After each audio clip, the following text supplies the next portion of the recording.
যে এটা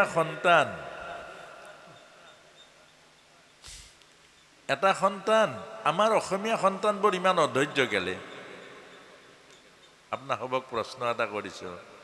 মাৰোৱাৰী বা বেংগলী মানুহ এজনে গোটেই দিনটো দোকানত থাকিব পাৰে, অসমীয়া ল'ৰাটো কিয় নোৱাৰে? কি কাৰণত নোৱাৰে? এদিন বা দুদিন দোকান কৰিলে সপ্তাহত এদিন দুদিন ছুটি লাগিবই। বৰ্ষ বাহন নামত ছুটি, ভাওনাৰ নামত ছুটি। কোনোবাই এটা বস্তু যদি দুবাৰ চাই খংটো উঠি যায়। এই কাৰণটো কি? আমাক ভাগৱতে শিকাইছে বা গীতাই শিকাইছে, খুব মনোযোগেৰে শুনিব। আগ্ৰাতি জীৱৰ সন্তান গৰ্ভত স্থিতি কৰে পিতৃ মাতৃয়ে। 12 বজাৰ আগত প্ৰথম ৰাতি জীৱৰ সন্তান আগ্ৰাতি স্থিতি কৰে মাতৃৰ গৰ্ভত। সেইবোৰ সন্তান চঞ্চল হয়, সেইবোৰ সন্তান অস্থিৰ হয়, সেইবোৰ সন্তানে দীঘলীয়া চিন্তা কৰিব নোৱাৰে, সেইবোৰ সন্তানে ধৈৰ্য আৰু দূৰদৰ্শী হ'ব নোৱাৰে। শাস্ত্ৰই কৈছে, যি সন্তান পিতৃ মাতৃয়ে আগ্ৰাতি জন্ম দিয়ে, এই সন্তান চঞ্চল হয়, অস্থিৰ হয়, ধৈৰ্যহীন হয়, বিবেক বুদ্ধিবোৰ দূৰদৰ্শী নহয়। এতিয়া ইয়াক দৰ্শন কি বা ইয়াৰ বিজ্ঞান কি? আগ্ৰাতি মানুহৰ মনবোৰ চঞ্চল হৈ থাকে। দিনৰ দিনটো কাম কৰি বিভিন্ন মানসিক কৰ্মৰ মাজেৰে মাইণ্ডছেটটো আমাৰ আপছেট হৈ থাকে। মনটো, বুদ্ধি, বিবেক এইবোৰ সংযোগ নাথাকে। গতিকে ভাগৰ লাগে, দিনটো মনৰ চঞ্চলতা থাকে, মনৰ অস্থিৰতা থাকে, মনৰ মাজত বিশৃংখলা থাকে। আৰু এক ঘুমুটি মৰাৰ পাছত পিছ ৰাতি মনটো শান্ত হয়, মন স্থিৰ হয়, মন ধৈৰ্য হয়, আৰু মন তেতিয়া শান্ত হয়। তেতিয়াহে এটা সন্তান গৰ্ভত স্থিতি কৰাব লাগে। তেতিয়া সেই সন্তানটো ধৈৰ্যশীল, বিচাৰ বুদ্ধিশীল, দূৰদৰ্শী তেতিয়াহে হয়। কিন্তু মোৰ এনেকুৱা লাগে আমাৰ অসমীয়া সন্তানখিনি চাবচোন, ধৈৰ্য নাই। ভাগৱতত বহিব ধৈৰ্য নাই, সকামলৈ যাব ধৈৰ্য নাই, এভাগ নাম সেৱালে ধৈৰ্য নাই। হেৰা সোনকাল কৰা। আচাৰ্যজন নামত বহিবলৈ গৈছে, তেওঁ যোৱাৰ লগে লগে ক'ব, হেৰা ছুটি কৰিবা দেই। সেইখন আচাৰ্যৰ আসন, শংকৰ গুৰুৰ আসন। সেইজনক কেনেকুৱা ব্যৱহাৰ কৰিব লাগে আমি সেই কথাখিনিও প্ৰায় শিকা নাই। আমাৰ সমস্যাবোৰ বহুত আছে। নামঘৰৰ নামঘৰীয়াজন, ডাঙৰীয়াৰ সখী এইজন, সেই নামঘৰৰ যিজন নামঘৰীয়া, আপোনালোকে চাবচোন, যাক ভগৱান বুলি কৈছে সেই ভগৱানৰ লগত প্ৰতিদিন সখী সম্পৰ্ক কৰিছে, প্ৰতিদিন নাম গাইছে, প্ৰতিদিন কথা পাতিছে, প্ৰতিদিন পৰিচৰ্যা কৰিছে, প্ৰতিদিন লগত আছে। আৰু সেই নামঘৰীয়াজনক আমি প্ৰায়বোৰে কিবা ৰাখা মানুহ বুলি ভাবোঁ। এই নামঘৰীয়া চকু নাই নেকি, কি দিছা? অৰ্থাৎ আমাৰ এই কথাবোৰ আমি মনোযোগ দিব লাগিব। আমি ওপৰলৈ যাবলৈ হ'লে ওপৰৰ চিন্তা কৰিব লাগিব, তললৈ যাবলৈ হ'লে তলৰ চিন্তা কৰিব লাগিব। দুটা কথা। সেইকাৰণে আমাৰ আই মাতৃসকলে জানে বহাগৰ 20 তাৰিখে ল'ৰাটো জন্ম পালে, কিন্তু শাস্ত্ৰই কৈছে বহাগৰ 20 তাৰিখলৈকে সি 10 মাহ 10 দিন বয়স পালে। এই কথাখিনি জানিব লাগিব এজন জ্ঞানী পিতৃ মাতৃয়ে। অৰ্থাৎ এই জ্ঞানৰ দ্বাৰা এই কথাখিনি জানিব লাগিব। সন্তান কেতিয়া জন্ম হয়? যিদিনা মাতৃৰ গৰ্ভত স্বামীয়ে বীজ স্থাপন কৰে, সেই দিনা জন্ম হয়। আৰু জন্ম যদি গণ্ডগোল হয়, জন্মত যদি কেনা লাগে, জন্মত যদি অনিয়ম হয় আপুনি বিশ্ব ব্ৰহ্মাণ্ডৰ শক্তিৰে তাক আৰু পৰিৱৰ্তন কৰিব নোৱাৰে আপুনি। ধৃতৰাষ্ট্ৰক জন্মত কেনা লাগিলে ভাল কৰিব নোৱাৰিলে। ধৃতৰাষ্ট্ৰক অম্বিকা মাই জন্ম দিছিলে ব্যাসদেৱৰ নিচিনা পবিত্ৰ বীৰ্যত, কিন্তু অম্বিকা মাই বুজি নাপালে, ব্যাসদেৱক গ্ৰহণ নকৰিলে, ব্যাসদেৱক শ্ৰদ্ধা নকৰিলে, মাত্ৰ শাহুৱেকৰ আজ্ঞা পালন কৰি আধ্যাত্ম শূন্যভাৱে ব্যাসদেৱৰ বীৰ্য শক্তি গৰ্ভত ধাৰণ কৰিলে আৰু সেই বীৰ্যৰ পৰা জন্ম পালে অন্ধ ধৃতৰাষ্ট্ৰ। সেই তাৰ পাছতে ব্যাসদেৱে গৈ সত্যৱতী তেওঁৰ মাকক ক'লে যে মা বোলে বোপাই মোৰ বংশটো ভাল এটা সন্তান আহিবনে? বোলে নাহিব, পাত্ৰ বেয়া, পাত্ৰ গণ্ডগোল, পাত্ৰ বেয়া। বোপাই নহয় আৰু এবাৰ তই যত্ন কৰ। অম্বালিকাৰ ওচৰলৈ আহিলে ৰাতি। ব্যাসদেৱক দেখি ভয়ত কোচমচ খাই গ'ল, গ্ৰহণ নকৰিলে, আৰু যাৰ কাৰণে পাণ্ডুৰ জন্ম হ'ল বেমাৰী আৰু আধা বয়সতে মৰি থাকিলে। আজি যে আমাৰ বেমাৰী সন্তানবিলাক হৈছে, আমাৰ অল্পায়ু, অবিবেচক, বুদ্ধিহীন, জন্মৰ গণ্ডগোল। আচল কথাটো নিশিকালোঁ ভাগৱতৰ।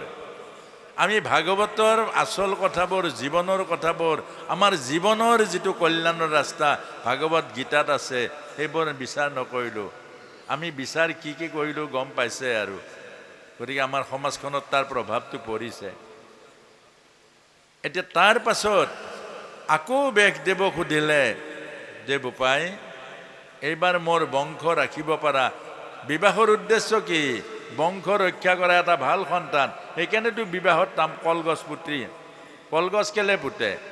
বংশটো যাতে ৰক্ষা পৰে, বংশটো যাতে আপোনাৰ ছেদ নহয়, বংশ যাতে আপোনাৰ দীৰ্ঘমেদ হয়, সেইটোহে আচল। তেনে ক'লে নহ'ব, পাত্ৰ ঠিক নাই। তাৰ পাছত ক'লে নহয় তই আৰু এবাৰ অন্তত যত্ন কৰ, নহ'লে যে মোৰ বংশটোৱে যদি নাথাকে তেতিয়াহ'লে মোৰ আৰু কি থাকিব? তেতিয়া অম্বিকা আৰু অম্বালিকাই এজনী দাসীক ঠিক কৰিলে যে ভয়ানক মানুহটোৰ লগত আমি আৰু যাব নোৱাৰোঁ, দাসী এগৰাকী। আৰু এই দাসী গৰাকীয়ে বুজি পালে জীৱনৰ সত্য। ৰাজৰাণী দুগৰাকীয়ে বুজি নাপালে জীৱনৰ সত্য। মনত ৰাখিব, আমাক ভাগৱতে বা গীতাই কৈছে যে বহু উচ্চ জাতি উচ্চ আসনত থাকিব পাৰে, যদি আধ্যাত্মিক জ্ঞান নাই আপোনাৰ দ্বাৰা এদিন তললৈ আহিবলৈ বেছি টাইম নালাগে। তলত থাকক, ওপৰত যোৱাৰ যদি সাধনা আছে, ওপৰৰ যদি বিচাৰ আছে, আপুনি এদিন ওপৰ পাই যাব, এইটো বুজাইছে। আৰু সেই দাসীৰ গৰ্ভত জন্ম পালে বিদুৰ। যম ৰজা ধৰম ৰজাৰ অংশ আহিলে বিদুৰ। এতিয়া এই কথাটোকে আমাক সাৱধানে কৈছে, এটা সন্তান জন্ম দিয়াটো কুকুৰ মেকুৰীৰ কাৰণে সহজ, দৈহিক সম্পৰ্ক কৰিলে সন্তান এটা হৈ যায়।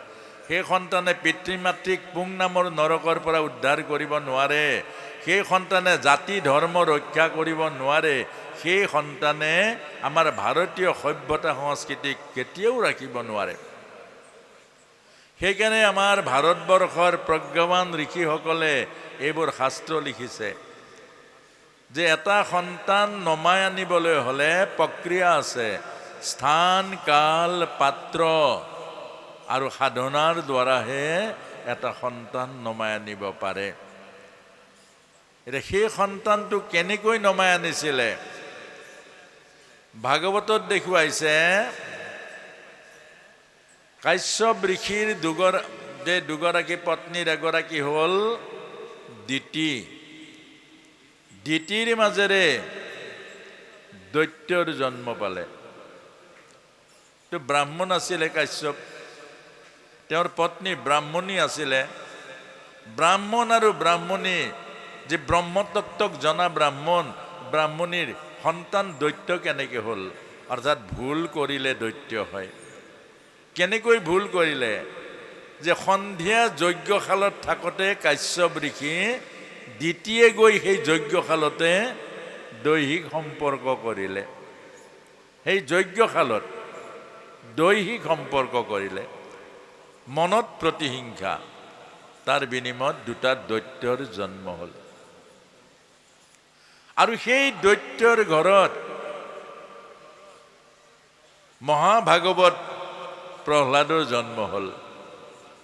হিৰণ্যকশিপু আৰু কয়াধুৰ মাজেৰে জগতত নামি আহিলে ভক্তৰাজ প্ৰহ্লাদ। অৰ্থাৎ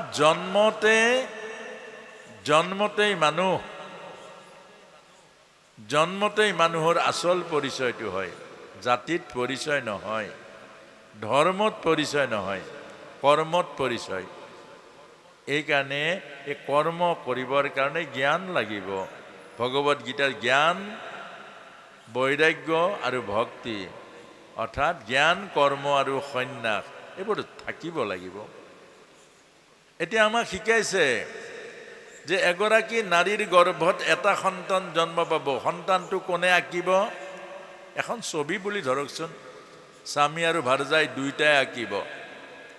দুইজনৰ মন একে হ'ব লাগিব, দুইজনৰ চিন্তা একে হ'ব লাগিব, দুইজনৰ ভাৱনা একে হ'ব লাগিব, দুইজনৰ পৰিকল্পনা একে হ'ব লাগিব। দুইজনৰ মন, প্ৰাণ, ভাৱনা একে হ'লে এটা সন্তান আহিব। সেই সন্তানটো দিব্যধামৰ পৰা আহিব আৰু সেই সন্তানটোৱে জগত ৰাখিব, সেই সন্তানটোৱে জগতৰ কল্যাণ কৰিব। তাৰ মানে কি? স্বামী ভাৰ্যাই এক তত্ত্ব হ'ব লাগিব, এক মন, এক প্ৰাণ। বিয়া দিওঁতেতো তেনেকেই ব্ৰাহ্মণে মন্ত্ৰ গায়, তোমাৰ মাংসই মোৰ মাংস মিলি পৰক, তোমাৰ হাড়ে মোৰ হাড় মিলক, তোমাৰ মন মোৰ মন, তোমাৰ ভাৱনা মোৰ ভাৱনা, তোমাৰ প্ৰাণ মোৰ প্ৰাণ। আমি এক হৈ আমি সংসাৰ ৰচনা কৰোঁ। আমাৰ সংসাৰত নামি আহিব স্বৰ্গৰ দেৱ শিশু, আৰু সেই দেৱ শিশুৱে আমাৰ সমাজ, আমাৰ গৃহস্থী উজ্জ্বল কৰিব। এইবোৰ বেদত এনেই লিখিছে নেকি? অৰ্থাৎ এই কথাটোকেই আমাক কৈছে। এতিয়া স্বামী ভাৰ্যাৰ যদি দুই মন হয়, স্বামী ভাৰ্যাৰ যদি মনৰ মিল নাই, ভাৱনাৰ মিল নাই, সন্তান জন্ম দিয়া সময়কণ, সেই সময়কণ কেতিয়া জন্ম দিয়া? গৰ্ভত স্থিতি কৰা। এটা সন্তান গৰ্ভত স্থিতি কৰা সময়কণ যদি মনৰ মিল নাথাকে, ভাৱনা যদি মিল নাথাকে, সংকল্প যদি এক নাথাকে, সেই সন্তানটো কেতিয়াও দৈৱিক সন্তান নাহে। সি কোনোবাটোৱে মাকক বেছি ভাল পাব, বাপেকক বেয়া পাব। কোনোবাটোৱে বাপেকৰ ভালে হ'ব, মাকক বেয়া পাব। আপোনাক সবে সন্তানবোৰ চাব। আৰু কোনোবাটোৱে বংশটোক বেয়া পাব। কেলে? মানুহগৰাকীৰ যদি মনটো বংশটোৰ প্ৰতি ঘৃণা আহে, অৰ্থাৎ এগৰাকী আইৰ যদি সেই বংশটোৰ প্ৰতি ঘৃণা আহে, সদায় ঘৃণা ভাৱনা কৰে, তাইৰ পৰা যিমানবোৰ সন্তান জন্ম পাব, এই বংশ নাশ কৰিব। এইকাৰণে আমাক আজি এই কথাটো কৈছে যে আমি যাতে এটা গৰ্ভত খুব ভাল সন্তান, দৈৱিক সন্তান, মানৱীয় গুণৰ সন্তান আনিবলৈ আমি নিয়ম, নীতি, সদাচাৰ এইবোৰক আশ্ৰয় লৈ স্থান, কাল, পাত্ৰ ৰক্ষা কৰি আমি স্বামী আৰু ভাৰ্যাই এক মন, এক প্ৰাণ, এক ভাৱনা, এক সংকল্পেৰে যত্ন কৰোঁ। আমাৰ সমাজলৈ ভাল সন্তান আহিব। আৰু সন্তান অকল পিতৃ মাতৃয়ে নহয়, সমাজৰ। আৰু এই কথাখিনি মই একেবাৰে দাবী কৰি এইকাৰণে ক'ব, এতিয়ালৈকে কেইবাটাও প্ৰায় 4-5টা সন্তান মই মোৰ লগত কনচাল্ট কৰি গীতাৰ এই মাধ্যমত এতিয়ালৈকে জন্ম পাইছে। সঁচাকৈ প্ৰতিটো সন্তান এটা বেলেগ গুণ লৈ জন্ম হৈছে, আৰু ডাঙৰ হ'লে তাৰ আচল কথাটো পামগৈ। গতিকে আপোনালোককো এইখিনি কথাই কৈছে যে আমাৰ এটা সন্তান নমাই অনাটো বহুত তপস্যা।